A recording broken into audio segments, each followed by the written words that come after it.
So guys, आज हम बात करने वाले हैं एक प्यार से भरे हुए लव ड्रामा की, जिसमें एक ब्लाइंड लड़की को अपने ही हैंडसम बॉडीगार्ड पर शक होता है कि उसने उसके डैड का मर्डर किया है, जिसका पता लगाने के लिए वो काफी सारे खेल खेलती है। लेकिन एंड में क्या होता है ये तो आपको वीडियो देखने के बाद ही पता चलेगा, क्योंकि हमारा हैंडसम बॉडीगार्ड भी कहाँ गम था, वो भी बहुत ज्यादा शातिर था। लेकिन सच क्या है और बहुत सारे ऐसे खुलासे होने वाले हैं। कहानी का विलन कौन है ये सब आपको वीडियो में पता चलेगा।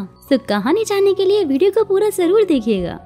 कहानी की शुरुआत में हम हैंडसम से लड़के शिन मो को देखते हैं, जो कि इस कहानी का हीरो होने के साथ साथ लीन ग्रुप की ओनर लीन शाओ टोंग का बॉडीगार्ड है। शाओ एक ब्लाइंड पर्सन है और इसलिए वो हमेशा उसकी सेफ्टी के लिए उसके साथ रहता है। लीन आज अपनी कंपनी में शेयर होल्डर की मीटिंग के लिए आई हुई है, लेकिन गेट पर ही कुछ बॉडीगार्ड शिन को जाने से रोक देते हैं। बोलते हैं कि मिस लीन अकेले ही अंदर जाएंगी और ये देखकर शिन लीन को एक लॉकेट पहनाते हुए कहता है कि अंदर आपको खतरा महसूस हो तो आप इस पर लगे बटन को दबा देना, मैं फौरन वहाँ पर पहुँच जाऊंगा।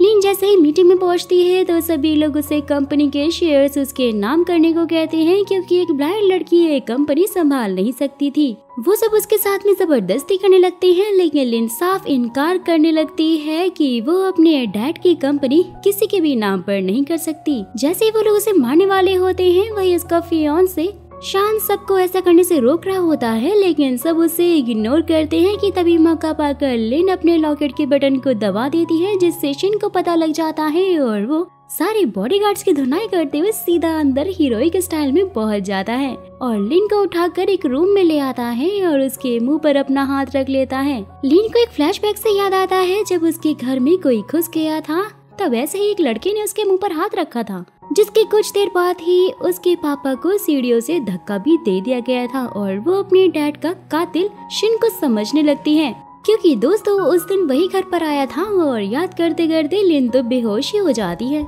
नेक्स्ट सीन में जैसे ही लिन की आंखें खुलती हैं, तब शिन उसके पास बैठा हुआ होता है तो उसका बुखार चेक करने लगता है कि तभी लिन कहती है कि तुम यहाँ पर क्या कर रहे हो। शिन उसे मेडिसिन पीने के लिए कहता है, लेकिन लिन साफ इनकार कर देती है, तो शिन जबरदस्ती उसे पिला देता है। ये देखकर लिन उससे जॉब से निकल जाने के लिए बोलती है, लेकिन फिर शिन कहता है कि ये तो हो ही नहीं सकता, क्योंकि तुम्हारे डैड ने ही मुझे पैसे देकर तुम्हारी सेफ्टी करने के लिए कहा था। लिन बोलती है कि ऐसा तो हो ही नहीं सकता, क्योंकि तुमने ही मेरे डैड को मारा है, तो वो तुम्हें ऐसा करने के लिए क्यों ही कहेंगे। शिन फिर उसे एक रिकॉर्डिंग सुनाता है जिसमें लिन के डैड उसे कह रहे होते हैं कि मैं तुम्हें बहुत सारे पैसे दूंगा, बस तुम्हें मेरी बेटी का ध्यान रखना है और इसके अलावा तुम्हारा कोई और काम नहीं होगा। शिन उसे बोलता है कि मैं वो इंसान नहीं हूँ जिसे तुम समझ रही हो, जिसके बाद वो उसे शर्ट उतारने के लिए कहती है, क्योंकि जब शिन उसके घर आया था वो बहुत ज्यादा चिल्ला रही थी और इसलिए उसने उसे किस भी कर लिया था, जिससे कि गुस्से में आकर उसने शिन को चाकू मार दिया था और वो उसकी बॉडी टच करके निशान को ढूंढने की कोशिश करती है, जो कि उसे मिल भी जाता है दोस्तों।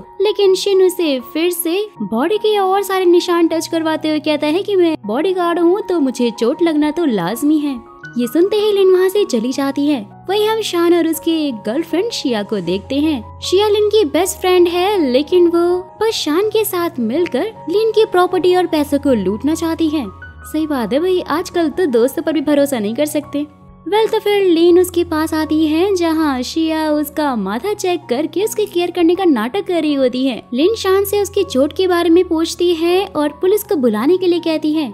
शान उसका रीजन पूछता है तो वो बताती है कि मुझे मेरे बॉडीगार्ड पर शक है कि उसी ने मेरे डैड को मारा है। शान बोलता है लेकिन अभी हमारे पास उसके खिलाफ कोई प्रूफ नहीं है और साथ ही अगर वो तुम्हें पसंद नहीं है तो हम उसे चेंज कर देंगे। तो लिन साफ इनकार कर देती है, बोलती है कि मैं पहले उसके खिलाफ सबूत इकट्ठा करूंगी और मैं ऐसे ही उसे नहीं जाने दे सकती।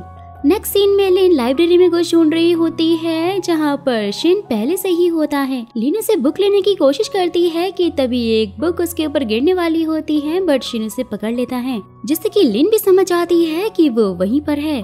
फिर से वो शिन को कहती है कि मुझे पता है कि तुमने ही मेरे डैड को मारा है। तो शिन कहता है कि हाँ मैंने ही मारा है, तो तुम मेरा क्या ही बिगाड़ लोगी। शान और सिया भी वहाँ पर पहुँच आते हैं और उनके आते ही लिन शान से कैमरा उतारने के लिए कहती है। शिन वो कैमरा उसे देता है, जिसके बाद वो उसमें से चिप निकाल कर शान को देते हुए कहती है कि इसमें कुछ वीडियो है, देखो। शिन के खिलाफ सबूत तो नहीं। शाह वो चिप लेकर अकेले में चेक कर रही होती है और उसमें से कुछ वीडियो को भी डिलीट कर देती है और सबको दिखाती है। जिसमें लिन को शिन के खिलाफ कुछ भी नहीं मिलता और गाइस ये पता लगता है कि एक्सीडेंट की वजह से उसके डैड की डेथ हुई थी। बाद में शान वो चिप कार्ड सिया से खुद ले लेता है। वहीं दूसरी तरफ शिन खाना लेकर अपने घर पहुंचता है, जहां उसने अपने दोस्त जॉ को बांध कर रखा हुआ था। जॉ से पूछता है कि क्या तुम्हें वो डॉक्यूमेंट्स मिल गए जिसके लिए तुम अपने दुश्मन की बेटी के बॉडीगार्ड बने हुए हो। शिन वहाँ से ये बोलकर निकल जाता है कि डॉक्यूमेंट कहीं और रख दिए गए हैं और वैसे भी अब वो उन सबको मुझ पर शक हो गया है कि मैंने ही उसके डैड को मारा है और इसलिए सब कुछ ठीक करने के लिए मुझे कुछ और दिन उसके साथ रहना होगा। नेक्स्ट डे शिन लिन को चाय देने के लिए आता है और उससे पूछता है कि मैंने अपनी सच्चाई साबित कर दी है, फिर भी तुम मुझ पर ट्रस्ट क्यों नहीं करती हो। लिन बोलती है कि ऐसी कोई बात नहीं है, लेकिन मैं भी कभी गलत नहीं हो सकती।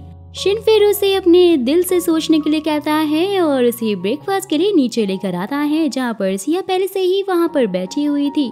लिन को वो सूप देती है जो कि बहुत ज्यादा गर्म था, यानी कि दोस्त ये बात तो साफ है कि वो उसका हाथ चलाने की कोशिश कर रही थी, लेकिन फिर शिन बीच में आकर बाउल को अपने हाथ में पकड़ लेता है जो कि बहुत ज्यादा गर्म था और ये देखकर सिया को तो काफी गुस्सा आ जाता है। और उसी टाइम पर वो याद करती है कि शान ने उसे कहा था कि शिन हमारे लिए प्रॉब्लम बन सकता है और इसलिए उसे हमें रास्ते से हटाना होगा, जिसके लिए तुम्हें उसे एक दिन के लिए बाहर भेज देना है। सिया फिर लिन से कहती है कि हमारी पुरानी मेड काम छोड़कर जा चुकी है। रीजन तो मुझे नहीं पता है, क्यों ना तुम खुद जाकर उससे बात करो, जिसके लिए लिन शिन को साथ चलने के लिए कहती है। लिन शिन के साथ में मेड के घर के लिए निकल जाती है। रास्ते में ट्रैफिक होने की वजह से वो लोग पैदल ही उसके घर पहुंच जाते हैं, जहां पर शिन को कुछ ठीक नहीं लगता है और इसलिए वो अपना लॉकेट लिन को देते हुए कहता है कि मैं अभी जाकर अंदर चेक करके आता हूँ और तुम यहाँ पर मेरा वेट करना। शिन जैसे ही अंदर पहुंचता है तो उसे कुछ गुंडे घेर लेते हैं और वो उनसे जबरदस्त फाइट करता है। वहीं दोस्तों बाहर कुछ लोग लिन को उठा लेते हैं और उसे मारते हुए कहते हैं कि शान ने हमसे बहुत ज्यादा कर्जा लिया हुआ है, जिसका पैसा अब तुमको ही देना होगा। लिन को तो कुछ समझ ही नहीं आ रहा होता है। शिन आकर उसे वहाँ पर बचा लेता है और एक आदमी चाकू लेकर लिन की तरफ बढ़ता है, लेकिन उसी टाइम पर शिन बीच में आ जाता है, जिसके बाद लिन भी उसकी चोट को महसूस कर लेती है और वहीं पर बेहोश हो जाती है। शिन फिर उसे घर उठाकर लेकर आता है, जहाँ पर शान उससे लिन को लेकर अंदर चला आता है। रात के टाइम में शान सिया को डांट रहा होता है कि उससे बस शिन को बाहर भेजने के लिए कहा था, लेकिन उसने तो लिन को ही उसके साथ भेज दिया। सिया बोलती है कि लिन के बिना तो शिन वैसे भी कहीं जाता नहीं था और इसलिए मुझे कुछ और आइडिया सूझा ही नहीं। शान फिर बोलता है कि वो लिन के लिए लॉयल है और हमें जल्द ही उसे रास्ते से हटाना होगा। सिया बोलती है कि ये तो बहुत ही आसान है, लिन उससे पहले से ही नफरत करती है और हमें बस उसकी नफरत को और ज्यादा बढ़ाना होगा। जहाँ पर तभी शान सिया के हाथ में लिन की एंगेजमेंट रिंग को देख लेता है और उसे उतारने के लिए कहता है। बोलता है कि इसे हम फंस सकते हैं, तो सिया कहती है कि लिन तो वैसे भी अंधी है और अब इससे देख भी कौन सकता है। नेक्स्ट सीन में शिन सोया हुआ होता है कि तभी उसी टाइम पर लिन उसकी चोट को टच करके देखने की कोशिश करती है, लेकिन दोस्तों उसी टाइम पर अपना हैंडसम बॉडीगार्ड भी उठ जाता है और उससे आने का कारण पूछता है। तो लिन फिर उसे कल हुए हमले से बचाने के लिए थैंक्स बोलती है कि अगर तुम नहीं होते तो मेरा क्या होता हूँ, इसलिए मैं यहाँ पे तुम्हें थैंक्स कहने के लिए आई हूँ। साथ ही तुम्हें काफी ज्यादा चोट भी लग गई है, तो इसलिए तुम दवाई लगा लेना। ये बोलकर वो वहाँ से जाने लगती है। शिन को ये बात काफी ज्यादा शॉकिंग लगती है कि कल तक जो लड़की मुझे अपने डैड का कातिल समझ रही थी, आज वो मुझे थैंक यू कैसे कह सकती है। लिन बाहर बैठकर शिन के बारे में सोच रही होती है कि शायद वो शिन को गलत समझकर उसके ऊपर गलत इल्जाम तो नहीं लगा रही है और क्या उसे शिन के ऊपर ट्रस्ट करना चाहिए। और वहीं जॉ शिन को देखने के लिए आता है और अपने साथ चलने के लिए बोलता है, क्योंकि वो 2 साल पहले भी लिन को एक कार एक्सीडेंट में बचाने से हर्ट हुआ था और अभी भी उसे लिन की वजह से ही चोट लग गई थी। वो उसे साथ चलने के लिए कह रहा होता है, जहाँ पर तभी लिन आकर शिन से पूछती है कि वो क्या कर रहा है। शिन बहाना बनाकर उसे रूम में लेकर जाता है। फिर नेक्स्ट डे शिन लिन को ब्रेकफास्ट के लिए लेकर आता है और उसके क्लोज आकर उसे बताता है कि अब से हर चीज एक पोजीशन पर रखी हुई है और इसलिए अब तुम अपना हाथ बढ़ाना और जो चाहे वो ले सकती हो। लिन में सबकी प्रैक्टिस कर रही होती है और उसे अच्छे से हो भी जाता है, जहाँ पर तभी मेड आकर लिन से कहती है कि उसे शान ने बुलाया है। जैसे ही लिन फिर शान के पास पहुंचती है, वहाँ वो शिन के डैड के फ्यूनरल के लिए एक अच्छी सी प्लेस को सिलेक्ट करता है। साथ ही वो लिन से कहता है कि डॉक्टर की रिपोर्ट के हिसाब से तुम्हारे डैड की डेथ एक्सीडेंट की वजह से हुई थी और इसलिए उनके मर्डर की कोई भी प्रूफ नहीं है और इसलिए अब उन्हें फ्यूनरल कर देना चाहिए। जिससे कि लिन उसकी बात को मान लेती है, जिसे देखकर शान हंसने लग जाता है और शिन उसे नोटिस कर लेता है। नेक्स्ट सीन में फ्यूनरल के बाद लिन अपने डैड की फोटो देखकर बहुत रो रही होती है। ये देखकर शिन भी काफी परेशान हो जाता है और उसे पीने के लिए सूप देता है कि ये फ्यूनरल के बाद तुम्हें पीना चाहिए, अच्छा होता है। जैसे ही फिर लिन उससे पूछती है लेकिन ये बात तुम कैसे जानते हो, तो वो बोलता है क्योंकि मैंने भी अपने डैड का फ्यूनरल किया है, जिससे कि लिन को उसके लिए थोड़ी सिंपैथी भी आने लग जाती है। शिनू से बोलता है कि हाँ, उस टाइम मैं बहुत ज्यादा दुखी था क्योंकि मेरे डैड के फ्यूनरल में लोगों ने याद करने नहीं बल्कि हमसे पैसे मांगने के लिए आए थे और उन्हें बहुत ही भला बुरा बोल रहे थे, जिसे देखकर मेरी माँ तो कोमा में ही चली गई और अब सब मुझसे पैसे मांगने लगे। लिन के पूछने पर कि तुम्हारे पापा की डेथ कैसे हुई थी, तो शिन याद करने लग जाता है कि उसके डैड ने अपना सारा पैसा इन्वेस्टमेंट में लगाया हुआ था, ये सोचकर कि उनके फ्रेंड्स उनका साथ देंगे, लेकिन दोस्तों ने उन्हें धोखा दे दिया, जिसके बाद उन्होंने बिल्डिंग से कूद के सुसाइड कर लिया था। लेकिन शिन ये बात लिन को नहीं पता था। शान के बारे में सोचने लग जाता है कि लिन उस आदमी के साथ में कैसे रहेगी।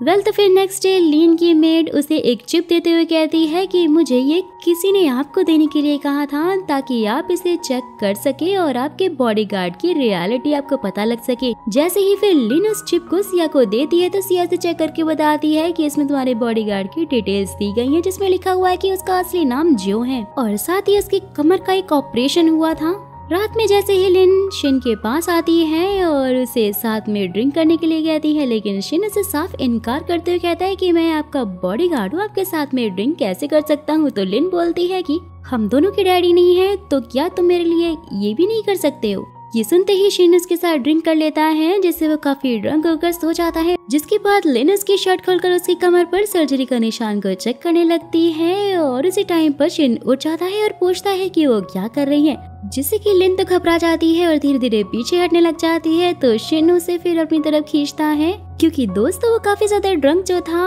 और लिन भी उसे पुलिस की धमकी देती है, लेकिन शिन कहता है शर्ट तो मेरी तुम खोल रही हो और उल्टा पुलिस की धमकी भी तुम मुझे ही दे रही हो। लिन फिर काफी घबरा जाती है और बोलती है कि मैं जानती हूँ कि तुम्हारा नाम जियो है और साथ ही तुम्हारी कमर पर एक निशान है, मैं तो बस वही चेक करने के लिए आई थी कि तुम वो हो या नहीं। शिन बोलता है कि हाँ मैं वही हूँ। तो लिन बोलती है कि तुमने ही मेरे डैड को मारा है ना। शिन बोलता है कि इससे ये बात तो साबित नहीं होती कि मैंने तुम्हारे डैड को मारा है, अगर मैं जो हूँ तो, और अगर तुम्हें अभी मुझ पर ट्रस्ट नहीं है तो तुम मुझे यहाँ से निकाल सकती हो, लेकिन फिर भी एक बात अच्छे से सोच लेना कि तुम्हारे पास रह रहे लोग क्या विश्वास करने लायक हैं।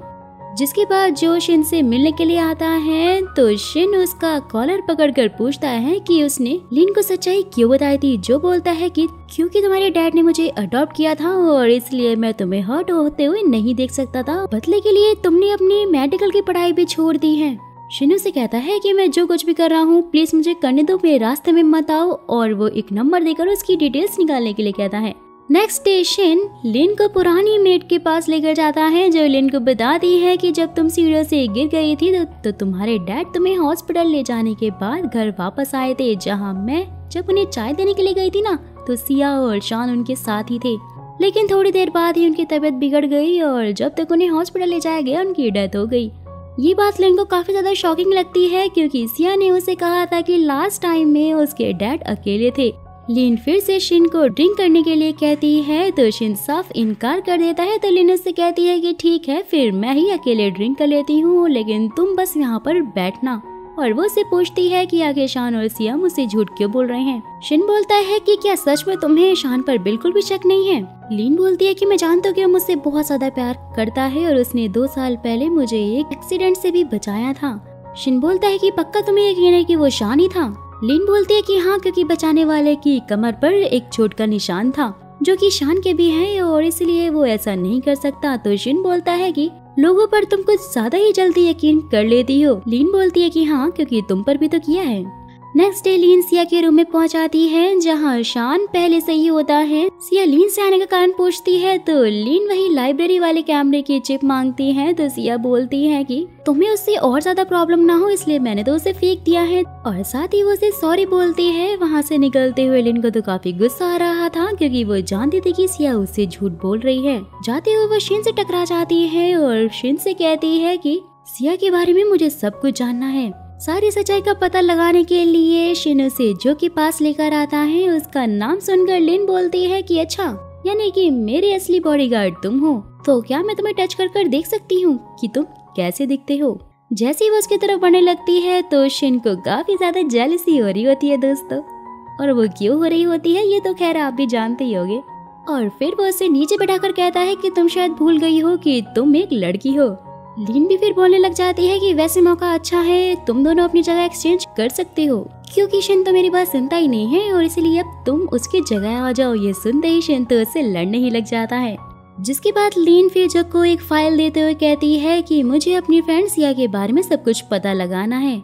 साथ ही लीन के ये बोलने पर क्या मैं तुम पे ट्रस्ट कर सकती हूँ, जो उसे बोलता है कि हाँ बिल्कुल, क्योंकि मैं शिन का बेस्ट फ्रेंड हूँ तो तुम मुझ पर आराम से ट्रस्ट कर सकती हो।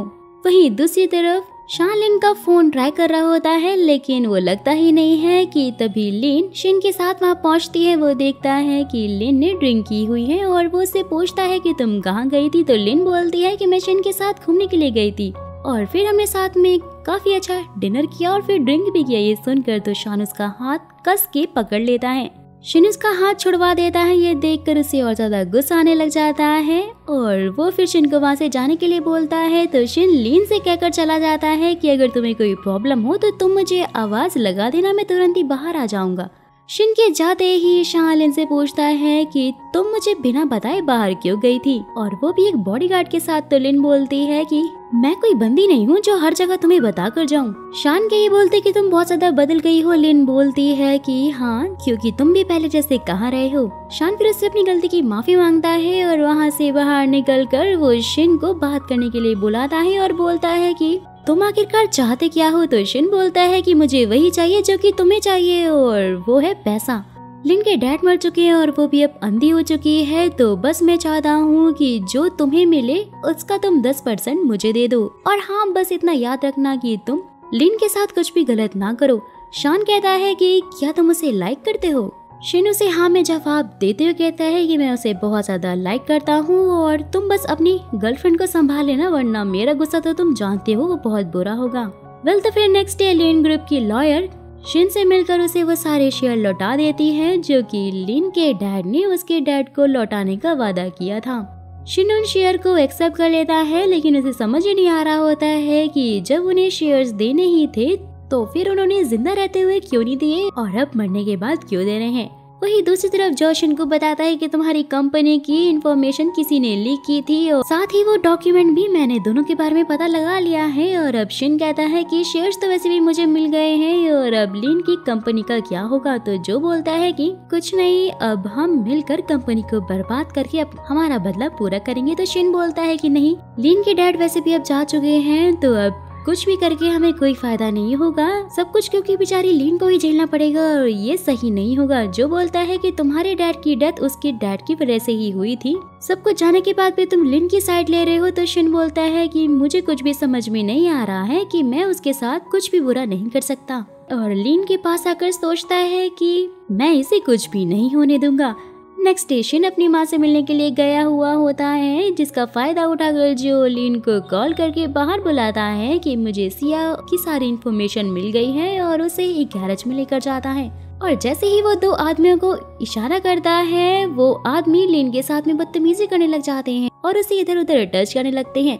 लिन बहुत ज्यादा डर चुकी होती है, वहीं सिया कार में बैठी उनकी वीडियो बना रही थी। साथ ही वो सोच रही होती है कि उसने जो को उन आदमियों से बात करते हुए सुन लिया था कि वो बस उसे इसलिए डराएं ताकि वो अपने बॉडीगार्ड को काम से निकाल दे, लेकिन उसके बाद उन्हें और पैसे देकर सिया ने बदतमीजी करने के लिए भी कहा था। यानी दोस्तों ये सब कुछ सिया का ही प्लान था। जैसे ही शिन वापस आता है देखता है कि लिन तो घर में है ही नहीं। वो जो को घर के बाहर देख लेता है और उसे पूछता है तो जो उसे बताता है कि वो गैराज में बस उसे डराना के लिए लेकर गया था। बेचारी लिन यहाँ पर गुंडों के बीच में फंसी हुई होती है, तो शिन आकर उनकी अच्छी खासी धुनाई कर देता है और उनसे पूछता है कि उन्हें ऐसा करने के लिए किसने कहा था। तो एक आदमी बोलता है कि हमें उनका नाम तो नहीं पता, लेकिन वो एक लड़की थी जिसके गले में हार्ट शेप का लॉकेट था। और ये सुनकर लिन को याद आ जाता है कि ऐसा लॉकेट तो सिया पहनती थी। शिन फिर अपना कोट लिन को दे देता है। लिन उसके गले लगकर खूब जोर से रोने लग जाती है। पूछती है कि तुम कहाँ चले गए थे मुझे अकेला छोड़कर। शिन उसे सॉरी बोलता है और बोलता है कि अब से वो उसे कभी भी अकेला नहीं छोड़ेगा। जिसके बाद शिनजो को पता लगाने के लिए कहता है कि उन आदमियों को आखिरकार किसने पैसे दिए थे। नेक्स्ट सीन में जो सिया को पकड़ लेता है और सच बोलने के लिए कहता है, लेकिन सिया कुछ भी नहीं बताती है। तो उसे उसके कपड़े उतारने के लिए कहता है कि तभी शिन आकर उसे रोक लेता है। सिया शिन से कहती है कि मैंने कुछ भी नहीं किया है। जिसके बाद वो तो उसका फोन निकाल कर ही उसे वीडियो दिखाता है और कहता है कि शायद तुम भूल गई हो कि मैंने क्या कहा था, कि मेरा गुस्सा कितना ज्यादा बुरा है। सो गाइस, फिलहाल तो ये पर इन एपिसोड का दी एंड हो जाता है, लेकिन आगे की कहानी और भी ज्यादा इंटरेस्टिंग होने वाली है, क्योंकि हमें अभी तक ये पता चला ही नहीं है कि असली विलन कौन है। और साथ ही ऐसे बहुत सारे खुलासे भी होने वाले हैं जो कि आपने कभी सोचा भी नहीं होगा। ये सब मैं आपको बताऊंगी अपनी नेक्स्ट वीडियो में। सो अगर आप चाहते हो ना कि मैं फटाफट से उसे एक्सप्लेन कर दूं, तो मेरे कमेंट बॉक्स को नेक्स्ट पार्ट से उनसे भर दीजिएगा। जाने से पहले चैनल को सब्सक्राइब और वीडियो को लाइक करना तो बिल्कुल भी मत भूलेगा, वरना सोच लेना नेक्स्ट वीडियो मिस हो जाएगी आपसे।